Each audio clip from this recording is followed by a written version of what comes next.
समुद्र किनारे शैलपुर नाम का एक गांव था। वहां सुरेश नाम का एक गरीब मछुआरा रहता था। सुरेश रोज समुद्र से मछली पकड़ता, उसे बेचता और उसी पैसे से उसके घर का गुजारा होता था। लेकिन इधर कुछ दिनों से सुरेश के जाल में मछलियां फंस नहीं रही थीं, जिस वजह से वह बहुत परेशान था। आज भी सुरेश घंटों से समुद्र किनारे जाल बिछाए थका हारा बैठा था। उसकी आंखों में उम्मीद थी कि शायद उसके जाल में कुछ मछली फंस जाए। तभी वहां दूसरा कौशल मछुआरा आ पहुंचा और सुरेश से कहने लगा, अरे सुरेश भाई, इतनी देर हो गई है, चलो अब घर लौट चलें। तुझे पता भी है आज पूर्णिमा की रात है। सुरेश बोला, अरे मुझे तो याद ही नहीं रहा, किंतु मैं खाली हाथ तो घर नहीं जा सकता। कौशल ने कहा, अरे पागल हो गया है क्या? देख भाई सुरेश, चाहे तो मेरे जाल से कुछ मछलियां ही ले ले, लेकिन आज रात तक समुद्र किनारे मत बैठ। तू जानता नहीं है क्या, सदियों से शैलपुर गांव में यही कहा जाता है कि पूर्णिमा की रात जलपरी समुद्र से निकलती है। सुरेश कौशल की बात सुनकर हंसने लगा और बोला, अरे भाई, यह सब दादी नानी की कहानियां हैं, जलपरी जैसी कोई चीज नहीं होती है। कौशल बोला, अरे मैंने तो यह भी सुना है कि जलपरी की आंखों में ऐसा सम्मोहन होता है कि जो भी एक बार देख लेता है वह फिर कभी वापस नहीं आता है। सुरेश ने कहा, अब देख, मुझे इन सब बातों पर यकीन नहीं है भाई। अब पिछले हफ्ते से मेरे जाल में एक भी मछली नहीं फंसी है। ऊपर से मैं तेरा कर्जदार भी बनता जा रहा हूँ। अब मैं तेरे जाल से मछली नहीं लूंगा। तू जा, मैं थोड़ी देर और रुकूंगा और मछली पकड़ कर ही जाऊंगा। उसके बाद कौशल चुपचाप अपना जाल लेकर वहां से चला गया। सुरेश फिर से समुद्र की लहरों में खो गया। रात गहरी हो चुकी थी। सुरेश अकेला किनारे बैठा गहरी सोच में डूबा हुआ था। यह जलपरी की कहानियां, यह सब हवाई हवाई बातें हैं, दंत कथाएं हैं। पर अगर सच में कुछ ऐसा होता तो मजा ही आ जाता। मैं कोई ना कोई वरदान जरूर ले लेता। सुरेश खुद से बुदबुदा ही रहा था कि तभी अचानक समुद्र से एक सुंदर जलपरी प्रकट हुई और उसकी चमकती नीली आंखें सुरेश की ओर देख रही थी। सुरेश जलपरी की सुंदरता देख मंत्रमुग्ध हो गया। वो अपनी पलकें झपकाना भूल गया। लेकिन तभी जलपरी की आंखों में गुस्सा चमक उठा। जलपरी सुरेश को देखकर बोली, तुम इंसान सब एक जैसे ही होते हो, लालची और स्वार्थी। इससे पहले कि सुरेश कुछ कह पाता, वो जलपरी रंग बिरंगी किरणों के साथ गायब हो गई और उसके साथ सुरेश भी गायब हो गया। अगली सुबह कौशल के घर सुरेश की पत्नी सीमा रोते हुए आई। कौशल ने पूछा, क्या हुआ सीमा भाभी, आप इतनी सुबह यहाँ, क्या बात है? सीमा ने कहा, भैया, कल रात भर सुरेश घर नहीं लौटे हैं। ये सुनकर कौशल चिंतित होते हुए चौंकते हुए बोला, क्या, सुरेश भाई अभी तक नहीं लौटा? सीमा ने कहा, नहीं कौशल भैया, मैंने पूरी रात उनकी राह देखी है। कौशल ने कहा, अच्छा भाभी, आप अभी घर जाइए, मैं सुरेश भाई को ढूंढ कर लाता हूँ। सीमा चुपचाप रोते हुए वहां से चली गई। कौशल सीधे गांव के मुखिया के पास पहुंच गया। मुखिया जी, सुरेश गायब हो गया है। मुझे लगता है कि इतना कहते हुए कौशल चुप हो जाता है। मुखिया कहने लगा, कौशल, तुम क्या कह रहे हो? ठीक से बताओ, बात क्या है? कौशल बोला, कल रात मैंने सुरेश से बहुत कहा कि समुद्र के किनारे मत बैठ, आज पूर्णिमा की रात है, चल। लेकिन उसने मेरी बात नहीं मानी। जरूर जलपरी ने उसे गायब कर दिया होगा। मुखिया ने कहा, अरे कौशल, हर पूर्णिमा की रात समुद्र के किनारे जो जाता है वह फिर लौट कर नहीं आता। अब यह तो तुम्हारे साथ साथ पूरा गांव जानता है। इसके बावजूद सुरेश वहां क्यों रुका? तभी गांव का युवक मोहन वहां आ पहुंचा। वह दोनों की बातें सुनकर हंसता हुआ बोला, अरे यह सब बकवास बातें हैं मुखिया जी। जलपरी कोई नहीं होती है। यह सब दंत कथाएं हैं जो बच्चों को डराने के लिए सुनाया जाता है, ताकि वह देर रात तक या समय से घर वापस आ जाएं, वहां ना रुके। मुखिया ने कहा, देखो मोहन, हर बात का मजाक उड़ाना सही नहीं होता। तभी मोहन का छोटा भाई सोवन वहां आ पहुंचा। वो भी हंसते हुए मुखिया की ओर देखकर बोला, मुखिया जी, मेरा भाई सही कह रहा है। मैंने आज तक किसी किताब में नहीं पढ़ा कि जलपरी की आंखों में देखने से कोई गायब हो जाता है, बल्कि कहानियों में तो यही सुना है कि जलपरी तो वरदान देती है। कौशल बोला, लेकिन जलपरी की कहानी सत्य है। अरे देखो ना, कल सुरेश का गायब होना इसका सबसे बड़ा सबूत है। सोचो, कल पूर्णिमा की रात थी और सुरेश भी उसी समुद्र के किनारे पर था, और अगले ही दिन हमें सुरेश के गायब होने की खबर मिली। अब यह कैसे हुआ बताओ भला? मोहन बोला, अरे फिर वही बात। अरे यह सब छोड़ो भाई, यह सब किस्से कहानियों की बात है। सुरेश को जरूर कुछ ना कुछ और हुआ होगा। इतना कहकर मोहन वहां से चला गया।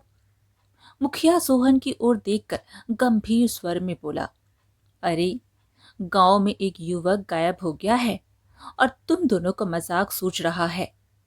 सोहन ने कहा, मुखिया जी, कोई मजाक नहीं सोच रहा है।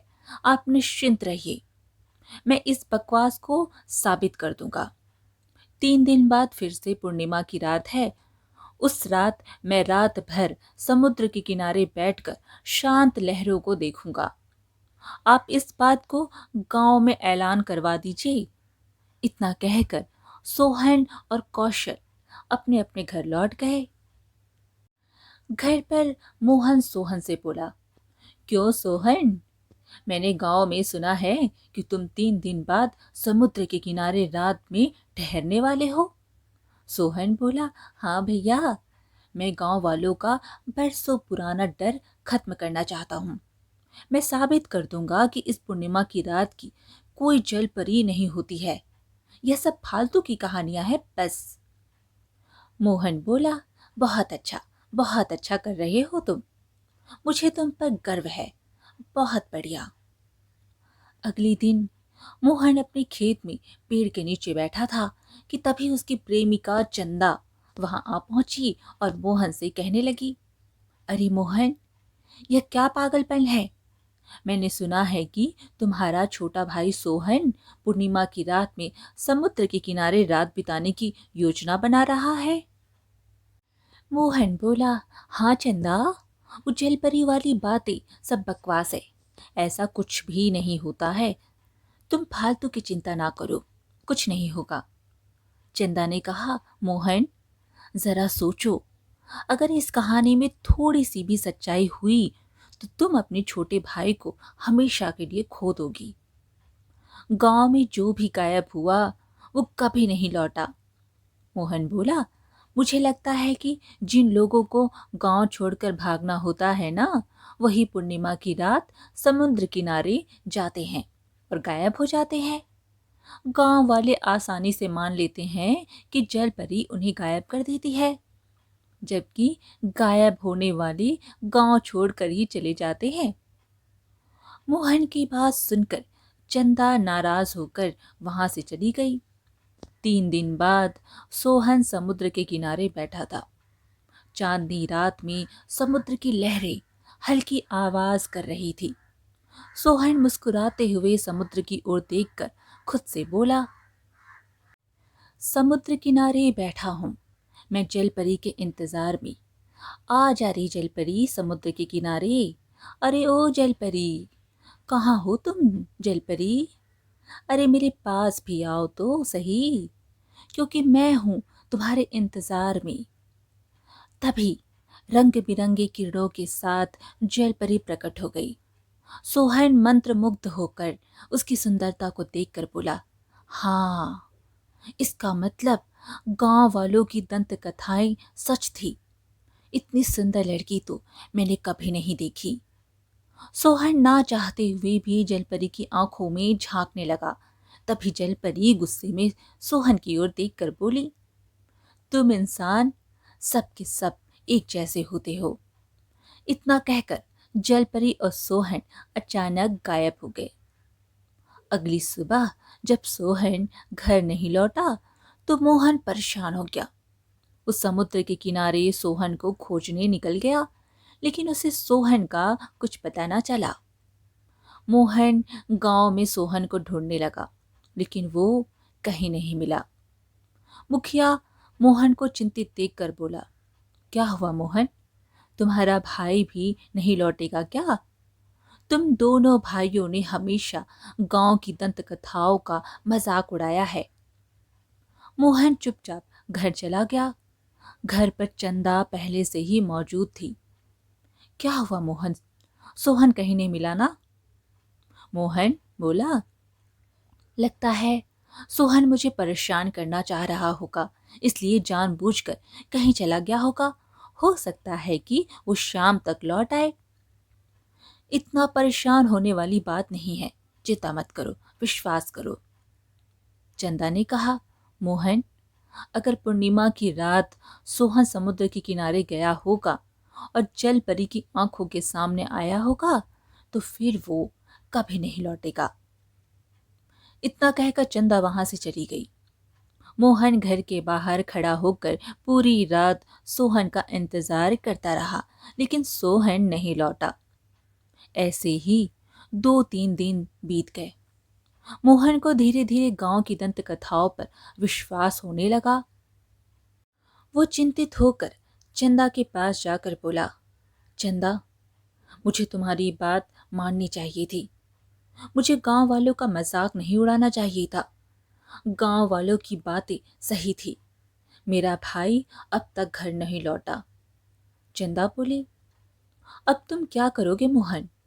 मोहन बोला, मैं अगली पूर्णिमा की रात समुद्र के किनारे जाऊंगा और सोहन को वापस लाऊंगा।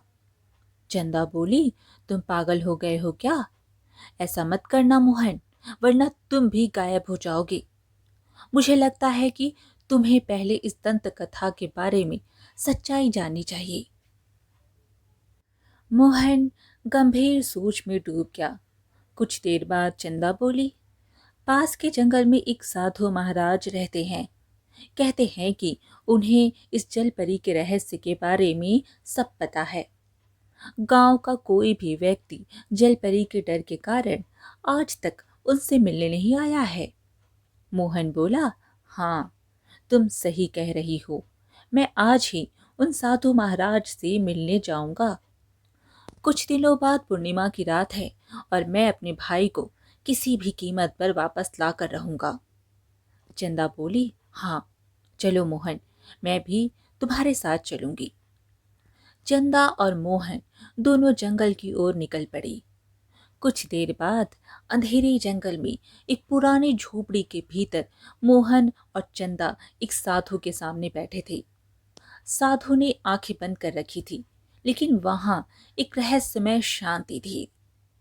अचानक साधु ने धीरे धीरे अपनी आंखें खोली और मोहन को गौर से देखते हुए बोले, मजाक एक सीमा तक अच्छा होता है बालक।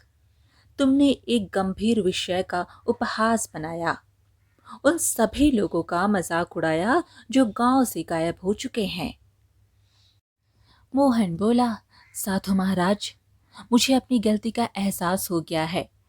मैं किसी भी कीमत पर अब अपने भाई को वापस लाना चाहता हूँ। साधु महाराज ने कहा, तुम गांव के पहले युवक हो जिसने अपने परिवार के सदस्य को वापस लाने की बात की है। अब तक जिनके भी अपने खोए हैं उनमें से किसी ने भी हिम्मत नहीं दिखाई।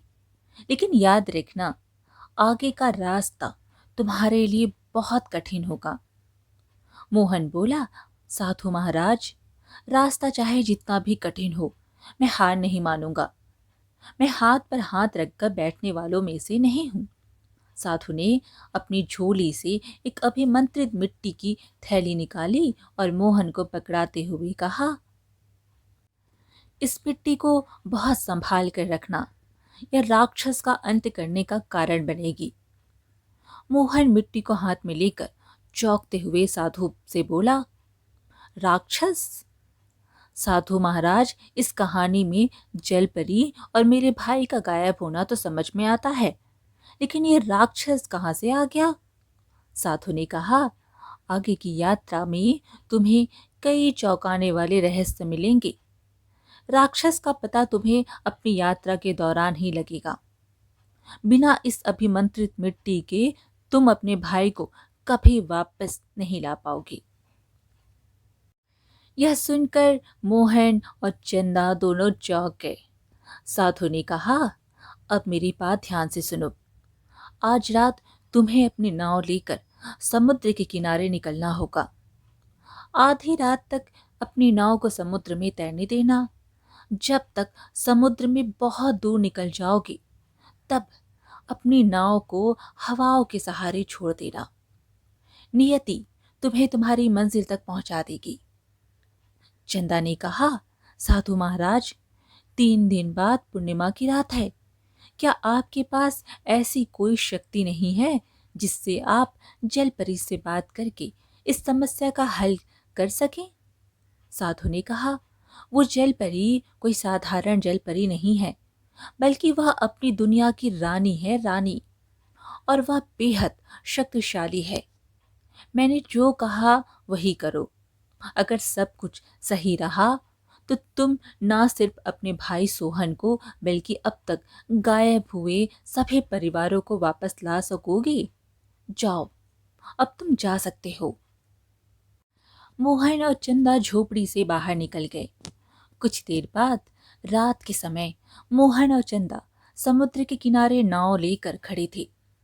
चंदा की आंखों में परेशानी थी। चंदा ने मोहन से कहा, मोहन, मैं भी तुम्हारे साथ चलूंगी। मोहन बोला, नहीं चंदा, तुम मेरा इंतजार करना, मैं अवश्य लौटूंगा। चंदा बोली, नहीं मोहन, मैं तुम्हारी होने वाली पत्नी हूं, तुम्हें अकेले नहीं जाने दे सकती। मोहन ने चंदा की आंखों में देखा, जहां चिंता के साथ विश्वास भी झलक रहा था। मोहन बोला, ठीक है चंदा, अगर तुम्हारी यही इच्छा है तो चलो। मोहन और चंदा नाव में चढ़ गए। मोहन ने नाव को समुद्र में आगे बढ़ाना शुरू किया। आधी रात तक वो नाव को आगे बढ़ाते रहे। धीरे धीरे तेज हवाएं चलने लगी और मोहन ने नाव को हवाओं के सहारे छोड़ दिया। तेज हवाओं की लहरों में नाव अनजानी दिशा की ओर बढ़ने लगी।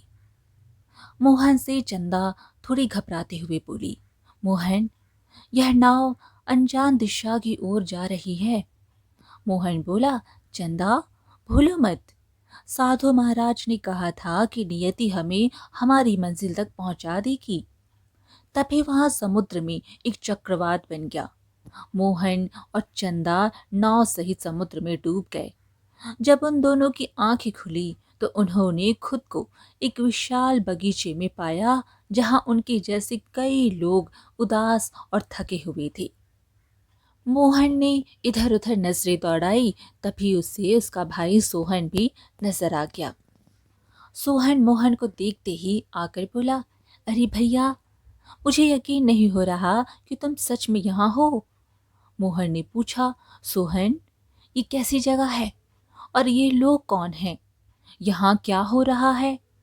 सोहन बोला, भैया, यह वही लोग हैं जो हमारे गांव से लापता हो गए थे।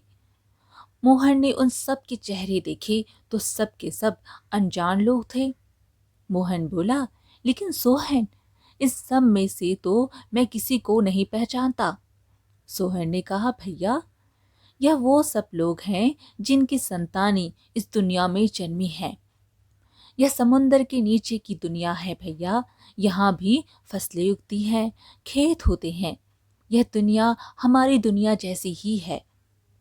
चंदा को अपनी आंखों पर यकीन नहीं हो रहा था। तभी दो सैनिक वहां आ पहुंचे और मोहन चंदा से कहने लगे, सुनो, जलपरियों की रानी ने तुम्हें बुलाया है, चलो। दोनों सैनिक मोहन और चंदा को बंदी बनाकर ले गए। दरबार में वही जलपरी मौजूद थी जो लोगों को गायब करती थी।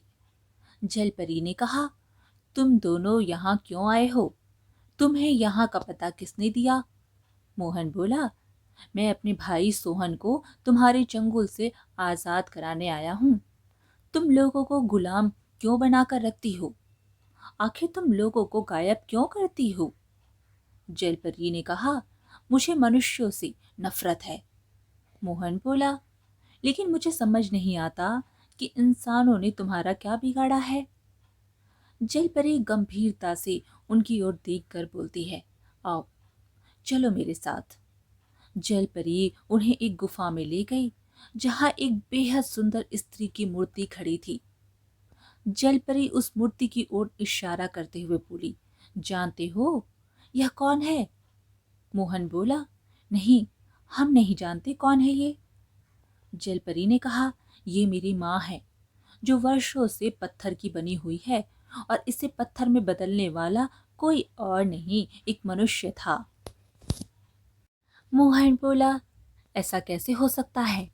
जलपरी बोली, सालों पहले मेरी माँ समुद्र में तैरते तैरते तुम्हारे गांव की सीमा तक पहुंच गई थी।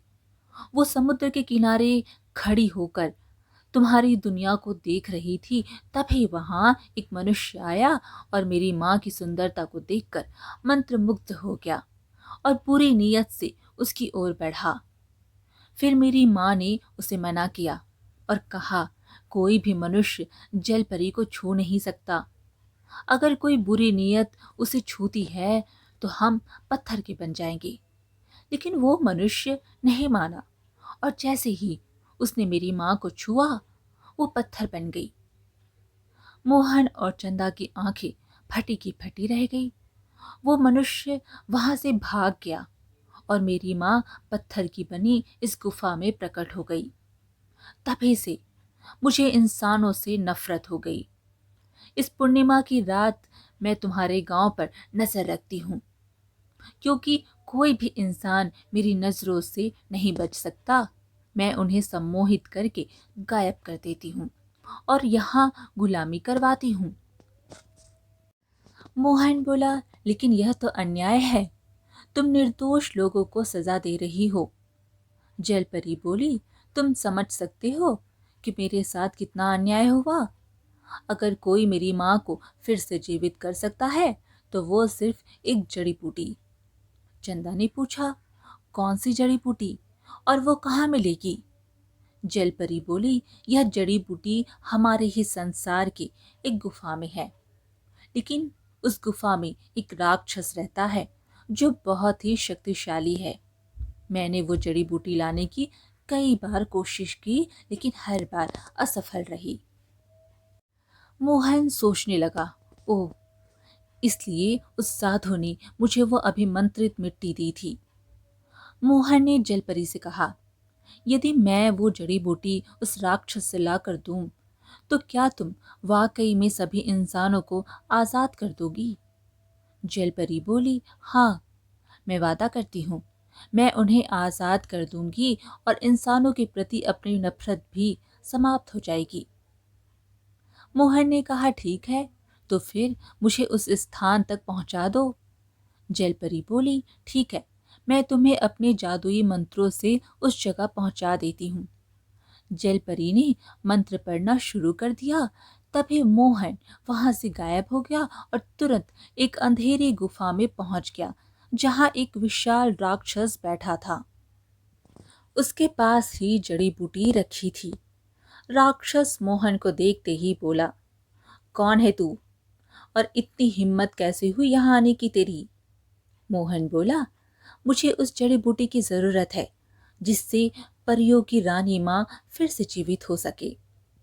राक्षस बोला, मूर्ख, यह असंभव है। जलपरी ने भी कई बार यह कोशिश की, लेकिन वह मुझसे कभी जीत नहीं सकी। मोहन ने बिना कुछ कहे अपनी जेब से अभिमंत्रित मिट्टी को निकालकर राक्षस के ऊपर फेंक दी। मिट्टी फेंकते ही राक्षस जलकर राख हो गया और वह जड़ी बूटी लेकर जलपरी के पास आ गया। जलपरी वह जड़ी बूटी देखकर कहने लगी, यह तो वही जड़ी बूटी है जिससे मेरी माँ एकदम ठीक हो जाएगी। अगले ही पल जड़ी बूटी से रंग बिरंगी किरणें निकलकर चारों ओर फैल गई और उसकी माँ जीवित हो गई। जलपरी बहुत खुश हुई और कहने लगी, मोहन, तुमने मेरी माँ को वापस ला दिया है। अब मैं इंसानों से कभी नफरत नहीं करूंगी। मोहन बोला, एक इंसान ने तुम्हारी माँ को पत्थर बनाया था, लेकिन एक इंसान ने ही उसे वापस जीवित कर दिया। अब तुम अपने वचन के अनुसार सभी इंसानों को आजाद कर दो। जलपरी बोली, हाँ मोहन, तुम निश्चिंत रहो।